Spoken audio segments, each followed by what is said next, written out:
Bharatiya Janata party में मैं इसके प्रारंभिक दिनों से ही रहा। पार्टी के वरिष्ठतम नेता श्रीमान अटल बिहारी वाजपेयी, राजमाता जी सिंधिया, लाल कृष्ण जी आडवाणी, सुषमा स्वराज, सुंदर सिंह भंडारी जैसे बड़े नेताओं के साथ मैंने काम किया है। मैं अटल जी को फॉलो करता था। वो भारत माता को क्या रूप देते थे, कैसा उसका वर्णन करते थे। वो कहते थे कि भारत कोई जमीन का टुकड़ा नहीं है, ये जीता जागता राष्ट्र पुरुष है। इस देश के संबंध में वो वर्णन करते थे, कवि थे, कंकर कंकर शंकर है और बिंदु बिंदु गंगा जल है। अटल बिहारी वाजपेयी हमेशा मुझे आगे बढ़ाते थे और उनके स्पीच को मैं फॉलो करता था। यहाँ से आगे बढ़ते हुए हम बहुत सारी बातों को उनसे ग्रहण करके भारतीय जनता पार्टी में हम रहे। अटल जी जब प्रधानमंत्री थे तो उन्होंने पूरे देश में 3 बड़े जो राज्य थे उनको उन्होंने 2-2 भागों में बांटा। हमारा छत्तीसगढ़ पहले अविभाजित मध्य प्रदेश में था, उन्होंने उसको एक दूसरा राज्य बना करके छत्तीसगढ़ बनाया, बिहार को झारखंड बनाया और उत्तर प्रदेश को उत्तराखंड। और इस तरह से उन्होंने प्रगति और उसकी आगे बढ़ने की भावना को आगे बढ़ाया। मैं ऐसा मानता हूं कि जैसे ही छत्तीसगढ़ बना, भारतीय जनता पार्टी मेजॉरिटी में नहीं थी।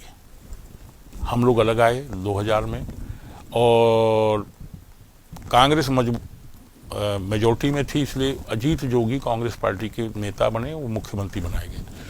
मुझे माननीय अभी के प्रधानमंत्री जी ने यहाँ आकर के नेता प्रतिपक्ष बनाया और हम लोग सब काम में लग गए। परिणाम ये हुआ कि अजीत जोगी से पूरी लड़ाई शुरू हो गई और सरकार बनाने के लिए मैंने सड़क पर लगातार संघर्ष किया, हाथ पांव तोड़वाए। छत्तीसगढ़ जब बना तो हम पूरी ताकत में लग गए कि यहाँ भारतीय जनता पार्टी की सरकार कैसे बनाई जाए। अजीत जोगी के साथ लड़ाई हुआ। मुझे टिकट मरवाही में दे दिया गया।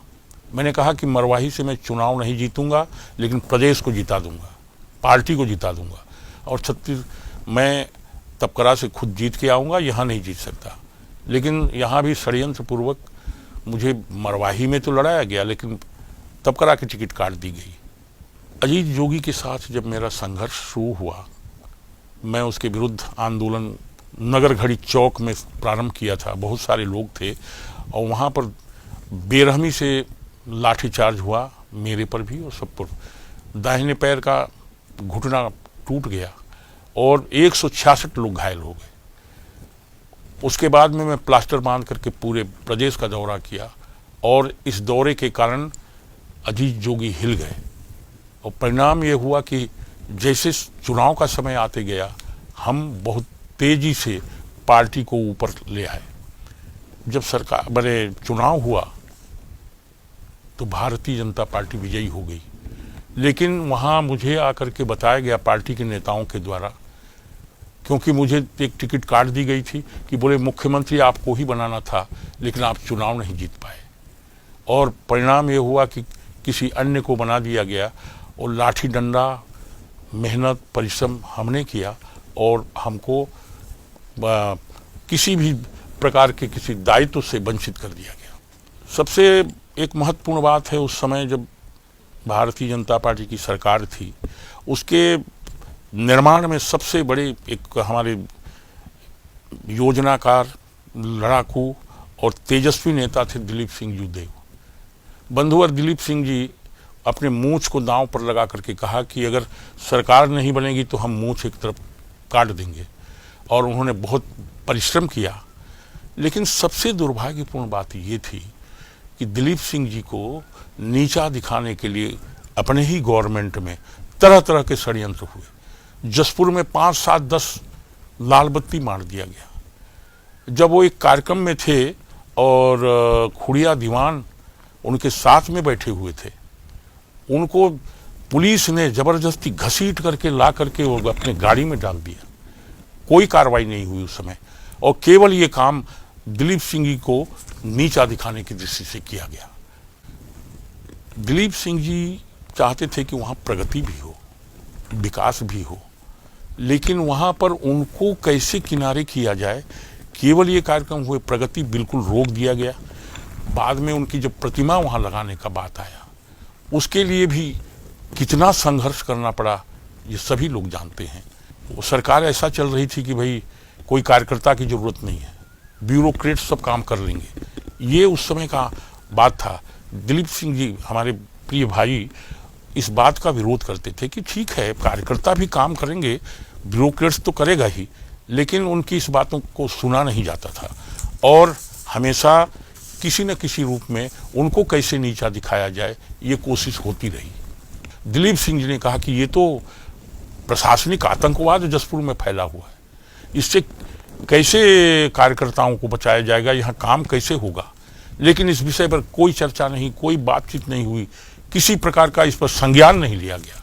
आज जब एक घटना हुई थी गेंद सिंह के ऊपर, कम से कम उसमें 2 पुलिस वाले सस्पेंड हुए, एक एसडीओपी निलंबित हो गया और वहाँ पर कुछ हालांकि धरने वरने कुछ कर रहे हैं उसके विरुद्ध में, वो विफल हो गया है, लेकिन कुछ तो हुआ।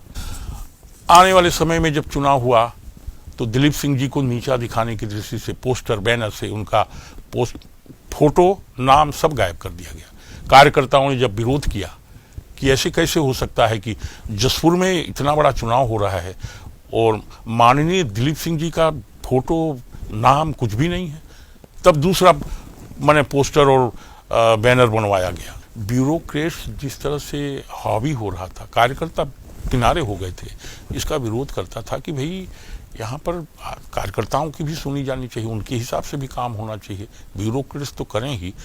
तो इस बात को मैं कहूँ नहीं, ऐसा करके हमेशा छत्तीसगढ़ से मुझे बाहर रखा जाता था ताकि हम इन सारी बातों को कह न पाएँ, देख न पाएँ और वो मनमानी करते रहें। मैं जनजाति आदिवासी समाज के होने के कारण बहुत सारी समस्याओं को लेकर के उस समय भी हमारे समाज के लोग आते थे, आज भी आते हैं।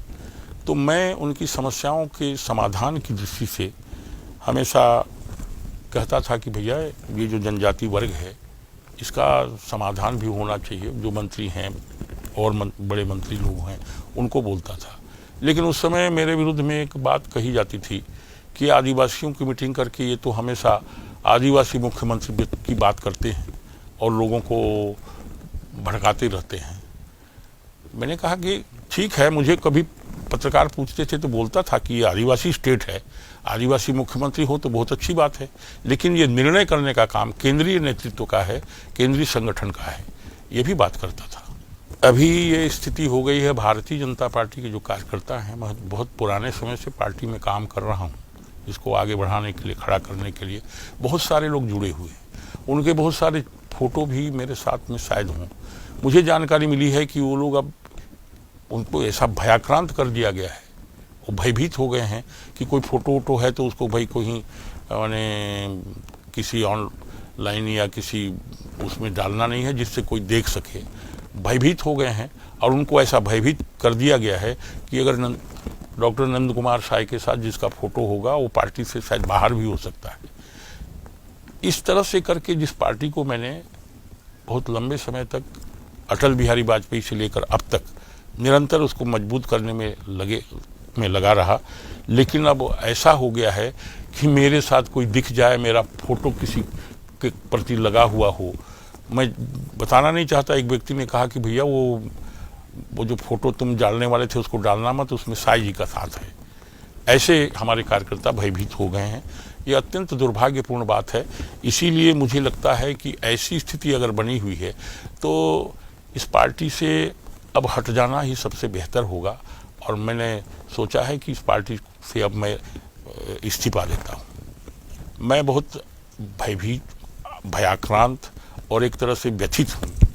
जिस पार्टी को मैंने अटल जी से लेकर के अभी तक लगातार मजबूत करने की कोशिश की, वो उनके कार्यकर्ता भी दुखी कर दिए गए हैं कि मेरे फोटो के साथ वो कहीं दिख ना जाए, मेरे साथ नहीं दिख जाए।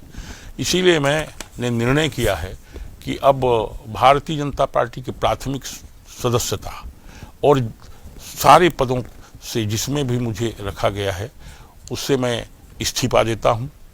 और इतने दिनों तक मैं रहा, जो संगठन में लोग हैं उनको कहता हूं कि आप पार्टी को ठीक से चलाइए। मैं इसकी प्राथमिक और सभी पदों से आज इस्तीफा दे रहा हूं।